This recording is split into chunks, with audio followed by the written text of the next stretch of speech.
La siguiente presentación la hará el doctor Michael Brown. Él es jefe de nefrología pediátrica en el Texas Children's Hospital de Houston y es profesor de pediatría y de ginecología y obstetricia de Baylor College of Medicine. Es también, si les interesa con más razón poner atención, está en el programa de becas de nefrología pediátrica de la misma Escuela de Medicina de Baylor. El doctor Brown se dedica a atención especial en investigación clínica y sus intereses concretos están relacionados con la glomerulonefritis membranoproliferativa, los trastornos de las proteínas del complemento, el trasplante renal y las enfermedades congénitas renales, así como la hipertensión de causa renal.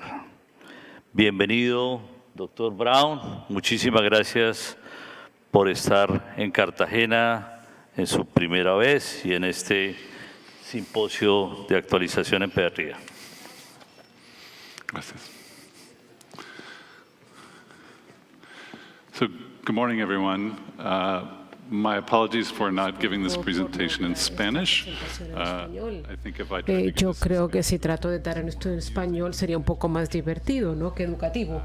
Entonces, bueno, quiero agradecer al comité organizador por haberme invitado hoy, y bueno, esto es un día muy especial para mí porque el caballero que está aquí en la derecha, el doctor Enrique de la Vega, fue uno de los primeros pediatras aquí en Colombia.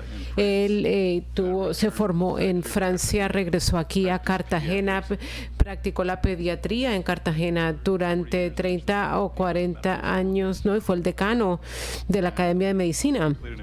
Y yo pienso que jugó un rol muy importante en la Sociedad Colombiana de Pediatría, en caso de que se confundan, porque un gringo de Houston habla del doctor de la Vega. Es que la mujer de la foto en la derecha es su nieta Sandra de Rotal de la Vega, a quien conocí y con quien llevo casado 30 años. Por tanto, es un día muy especial porque mis niños son los bisnietos del doctor de la Vega, así que es la primera vez que vengo aquí a nivel profesional y gracias por la invitación.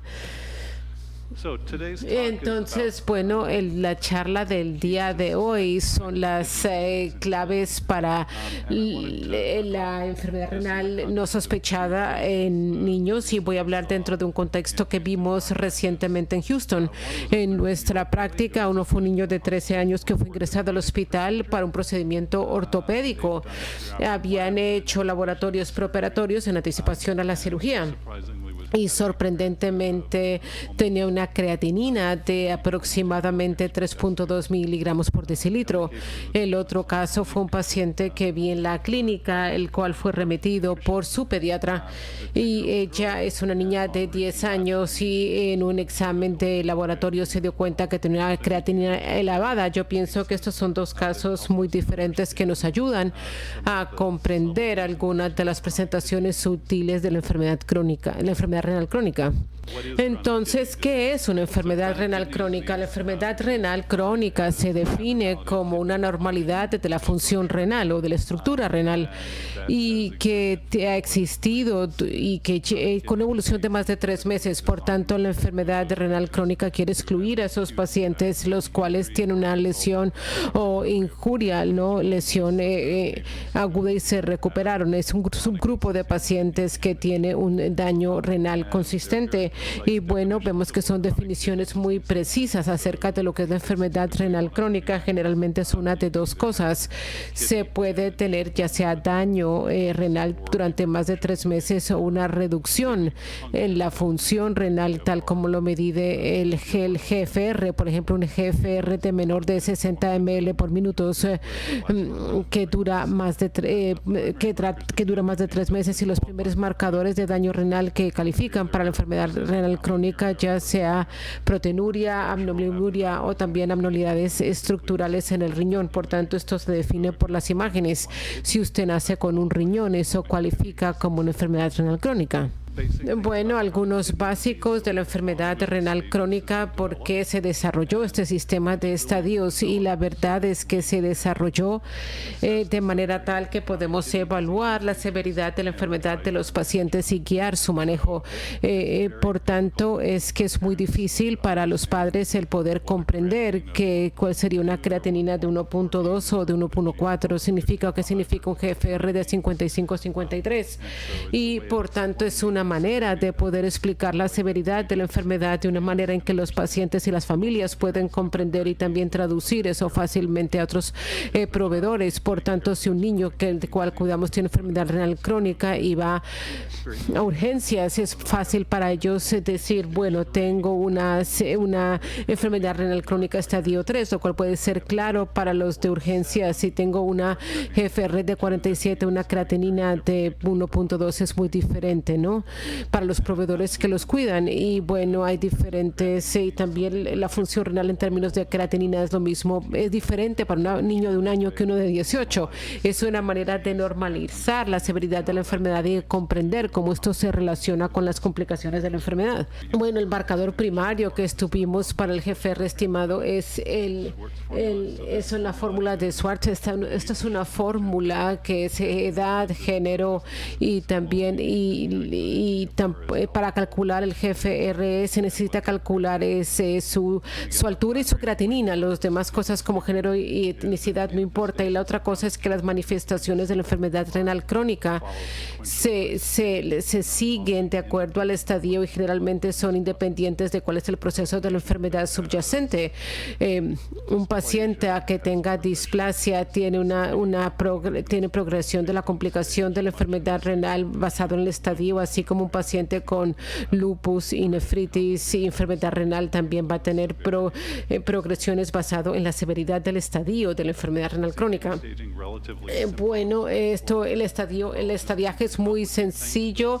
Los nefrólogos tienden a complicar todo, pero el sistema de estadiaje es bastante complejo. El 1 quiere decir que hay función normal, pero hay evidencia de daño, hay daño estructural o proteinuria, y a medida que se reduce de 90 a aproximadamente 15, podemos ver que la progresión del estadio de la enfermedad renal crónica, y cuando llegamos a 5 es cuando empezamos a hablar a los pacientes acerca de iniciar de trasplante o de diálisis. Bueno, hay cosas para recordar acerca del estadio de la RC en niños, es que todos los datos que fueron compilados para el estadio del estadiaje no incluye datos de los niños que son menores de 2, pero podemos ver que los criterios de duración no aplica para los neonatos y para los niños, y podemos ver que en niños nosotros generalmente no seguimos las mediciones de albumina, sino los niveles de proteína. Entonces estos se utilizan se utiliza más que todo albumina y proteína más que solamente albumina, y las anomalías estructurales también pueden calificar para RC. Si usted nace con un riñón único, puede tener un estadio 1 siempre y cuando su función sea normal. Bueno, en oposición a los adultos, donde las causas principales de la enfermedad renal crónica son la hipertensión y la obesidad, vemos que las causas principales de la RC en niños son diferentes. Podemos ver que la etiología que vemos más que todo en los niños es lo que se llama las anomalías congénitas del tracto urinario, que son problemas del desarrollo, y ellos incluyen entre 45 a 60% de las etiologías para pacientes con enfermedad renal crónica. Vemos que la nefritis pulmonar es otra, y bueno, generalmente hay otras enfermedades menos frecuentes como la enfermedad quística. Bueno, y yo pienso que lo es importante cuando queremos ver esta tabla es que los porcentajes de las etiologías está basado en pacientes que tienen enfermedad crónica renal, que son pacientes trasplantados o con diálisis, y podemos ver que las anomalías del desarrollo es un porcentaje más bajo de pacientes que iniciaron en diálisis o fueron trasplantados comparados con la glomerulonefritis, y el motivo es que la glomerulonefritis es mucho más progresa mucho más rápido. Por tanto, estos pacientes tienen menos tiempo con enfermedad renal crónica y la transición a diálisis o trasplante es mucho más rápido de aquellos que tienen anomalías del desarrollo. Por tanto, en términos de fundamentos, en niños jóvenes la causa más común son problemas del desarrollo. Estos son la hipoplasia, displasia. Aquí podemos ver las válvulas y vemos ver que el K-cut es más común en niños que en niñas. Por tanto, si vemos la proporción real de enfermedad renal crónica, podemos ver que es más en niños que en niñas que tienen enfermedad renal, y ese es el motivo principal. Y la tasa de la progresión es diferente en pacientes que tienen anomalías de desarrollo de aquellos que han adquirido la enfermedad, como la glomerulonefritis. Por tanto, cuando queremos ver quién tiene una enfermedad renal crónica en pediatría, la gran mayoría de estos son niños con problemas en el desarrollo en vez de pacientes los cuales tienen glomerulonefritis o HBS. Entonces, regresemos a nuestros casos. Podemos ver que el primer caso es un niño de 13 años ingresado para un procedimiento ortopédico con una creatinina de 3, y cuando se calcula su GFR, cuando llegó su GFR fue de 19, por tanto cumplía los criterios basado en la funcional de tener un RC4. El otro paciente que fue remitido a nuestra clínica por creatinina normal, cuando se calculó su GFR fue de 44 o una enfermedad renal de 3. El primer paciente fue una manera inesperada, no ya estaba a punto de diálisis o trasplante. Y el segundo caso fue una paciente sin sospechas que tenía como un 50% de función normal. Si hubieron algún tipo de signos o hallazgos que pudieron haber identificado estos pacientes antes, y yo pienso que la respuesta para ambos de estos casos es sí, y eso es lo que queremos aquí mencionar. Las complicaciones de la enfermedad renal crónica, bueno, podemos ver que hay muchas manifestaciones de la falla renal progresiva, anemia, más hipertensión, sobrecarga de volumen, falla cardíaca, falla en el crecimiento pediátrico, trastornos en los electrolitos, hipercalemia, acidosis metabólica, hipornutremia, hiporcalcemia, salud ósea. Claramente los riñones son importantes para eso, y también hay una variedad de anormalidades que se pueden ver en términos de la composición de la orina y la función de vaciado que surge de la enfermedad renal crónica. Entonces, bueno, esto es un artículo de hace 15 o 16 años, pero lo que esta imagen nos muestra es que a medida que se progresa desde la parte derecha a izquierda, podemos ver que el estadio de RC incrementa, y a medida que se progresa de RC1 en este caso, entonces podemos ver que la frecuencia no solamente de las complicaciones de la enfermedad renal crónica se incrementó, pero también los porcentajes de pacientes los cuales tienen estas complicaciones mejoraron, y no solamente es uniforme a través de los estadios de enfermedad renal crónica. Si vemos el 50% de los pacientes en estadio 1 tienen hipertensión, 25% tienen anemia, unos cuantos tienen problemas con los huesos, trastornos metabólicos son el crecimiento, y a medida que vemos que llegamos a estadio 2 y 3, vemos que aproximadamente el 80% de los pacientes van a tener hipertensión y otros 70% van a tener anemia significativa, enfermedad ósea más del 50% y falla del crecimiento en 35% de los pacientes. Y cuando llegamos al punto donde se requiere diálisis y trasplante, casi todos esos pacientes tienen falla en el crecimiento, enfermedad ósea, acidosis, anemia, y también tienen hipertensión significativa. Por tanto, cuando estamos hablando aquí en su práctica cuáles son los signos y síntomas de la enfermedad renal crónica, ¿no? Y para el momento en que su paciente tiene enfermedad ósea, hipertensión, anemia, y acidosis metabólica. Es muy fácil poder ver, ¿no?, que tiene una enfermedad renal crónica porque tiene todo esto. Yo pienso que una de las características más comunes son pacientes que tienen fallas en el crecimiento. Pienso que como pediatras ustedes rastrean el crecimiento muy cerca, o cuando uno ve que hay una falla en el crecimiento uno puede aducir que hay una falla en el nutricional, pero en este caso lo que vemos como una falla en el crecimiento son la enfermedad renal progresiva. Esto es multifactorial, por tanto esto incluye tanto los factores genéticos en pacientes a nivel prenatal, la resistencia a la hormona del crecimiento, problemas con la acidosis metabólica, que afecta el metabolismo, y también combinado con la enfermedad renal crónica y la distrofia. Todos estos factores pueden generar la falla del crecimiento. Y bueno, estas son las curvas de estos pacientes, y como se ven, bueno, aquí podemos ver en la parte derecha, podemos ver el niño que vino para su cirugía ortopédica. Él había crecido bien durante los primeros 3 o 4 años de vida. Se salió del radar en términos de atención primaria, y cuando llegó para su atención ortopédica, pues se había aplanado su crecimiento lineal, y esto seguramente entre los 5 y los 13, cuando él llegó, es cuando él empezó a presentar las primeras manifestaciones de su enfermedad renal crónica.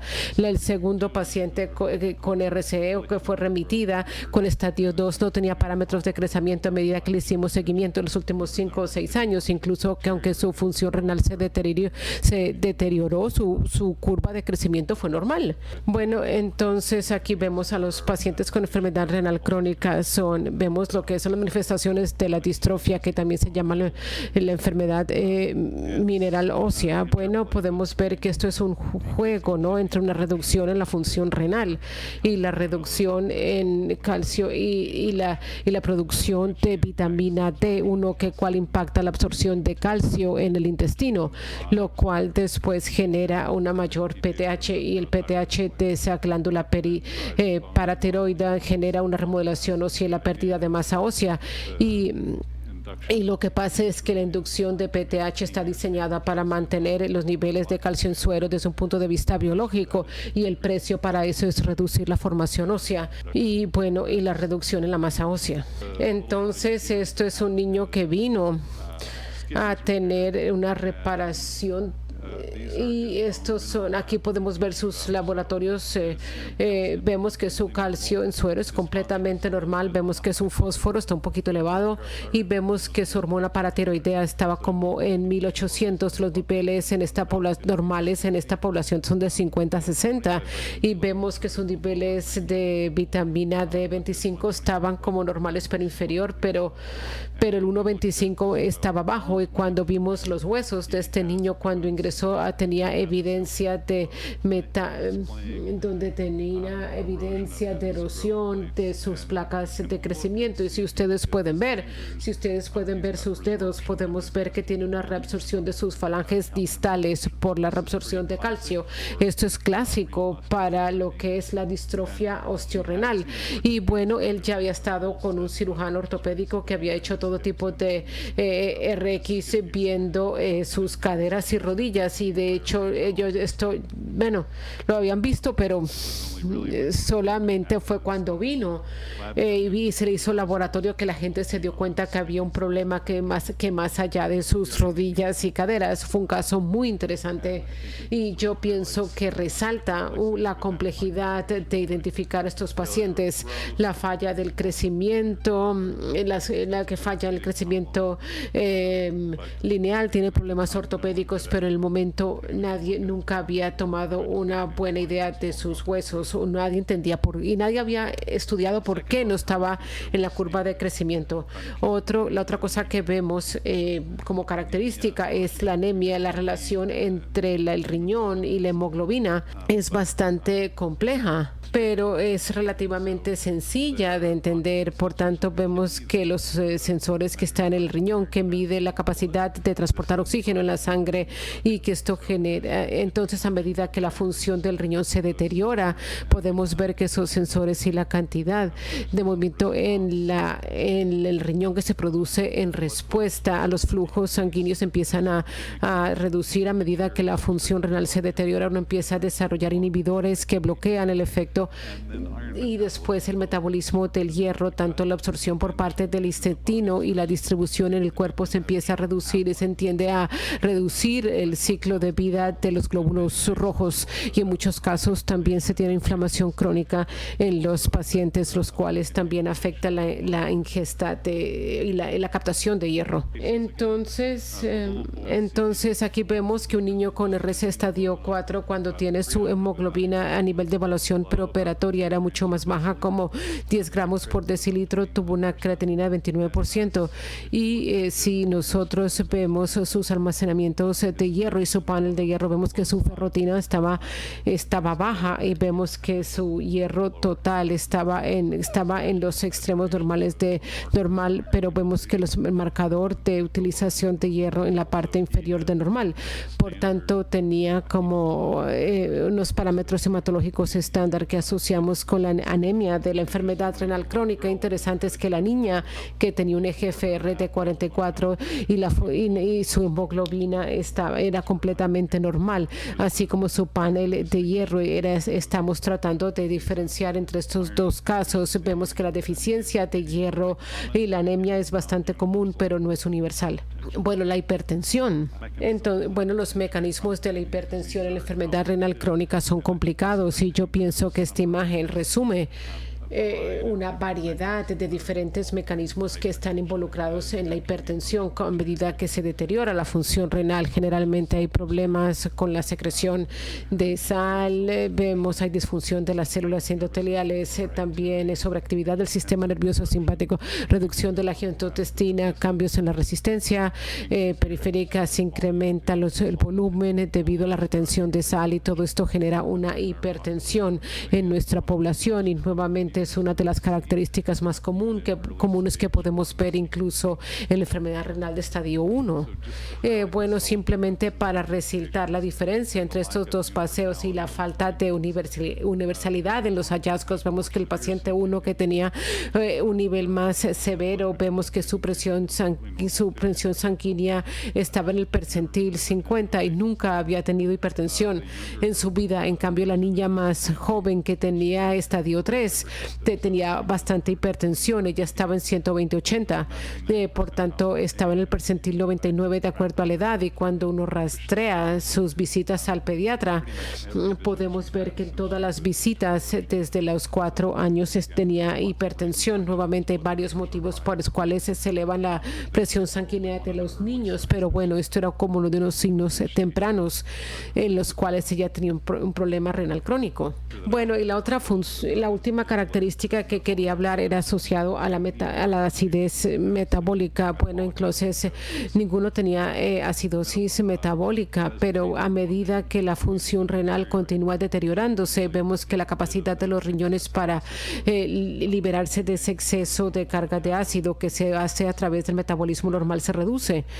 Y podemos ver que el exceso de ácido como tal puede incrementar la progresión de RC y la mortalidad de los pacientes, pero la acumulación de ácido en el cuerpo genera una reducción en la masa ósea y densidad ósea porque su hueso llega a una reserva, y tanto el calcio, entonces el calcio y el fósforo se salen de hueso, que incrementa la posibilidad de fracturas y empeora la distrofia, y después la acidosis como tal es algo que puede causar problemas con el metabolismo de la proteína, y puede también procesos metabólicos que pueden resultar en desgaste del músculo, reducción en la actividad física y problemas con el ganar peso, pero ninguno de estos pacientes habían tenido acidosis metabólica. Y yo pienso que una de las cosas en la cual no pasamos tiempo hablando, pero como pediatra uno estaría consciente en la presencia de la acidosis en los pacientes son los hallazgos urinarios. Y esto generalmente para muchos pacientes son disfunciones en el vaciado. Los pacientes que tienen neurisis primaria, aquellos que tienen neurisis secundaria, pacientes que nunca, pacientes que tienen noctiuria, poliuria, muchos de estos síntomas es lo que se ve en la práctica y se trata de distinguir lo que son las variantes del desarrollo normal y cuál puede ser de naturaleza patológica. La hematuria y la proteinuria nuevamente no son normales en los pacientes y son signos tempranos de enfermedad renal crónica. Nosotros no tamizamos hematuria y proteinuria en los Estados Unidos. En un momento era parte de las recomendaciones de la academia de que a todos los niños se les hiciera un análisis urinario a los 2 años. Esto era parte de un programa de tamizaje que fue diseñado para identificar pacientes con enfermedad renal crónica de edad temprana y anticipar los síntomas. Pero esa recomendación ya se abandonó porque la incidencia de enfermedad renal crónica es 1 en cada 100,000 en los Estados Unidos. Por tanto, la costo-efectividad del tamizaje de 99,000 niños para poder identificar 1 o 2 niños con enfermedad renal crónica resulta no ser muy buena en la proporción costo-beneficio. Y hay muchos falsos positivos con eso. La mayoría de los países que han hecho tamizajes de orina, proteinuria, tienen altas tasas de falsos positivos y pocos resultados. Eso no quiere decir que uno no deba verificar la hematuria y proteinuria de sus pacientes. Si usted tiene preocupaciones, pero un tamizaje rutinario para identificar a los pacientes es algo que ha demostrado ser exitoso. Las infecciones del tracto urinario recurrentes son muy importantes. Y si el niño que están viendo en su clínica están teniendo múltiples infecciones de tracto urinario, hay un motivo y estos pacientes requieren una evaluación más profunda. Y otra cosa que se ha hecho que es muy útil es hacer las ecografías prenatales renales, que es muy común, por lo menos a todas las mujeres en los estados. Es muy difícil, ¿no?, que un bebé nazca sin 3 o 4 ecografías, y esto es muy útil para poder identificar el potencial de desarrollo de enfermedad renal crónica. Entonces, bueno, retomando nuestros casos clínicos, vemos que el niño que tenía estadio 4, cuando se habló con su mamá y se habló con él tenía poliuria primaria. Él tomaba mucho, se tomaba varios galones de agua al día, tenía noctiuria, nunca había sido seco.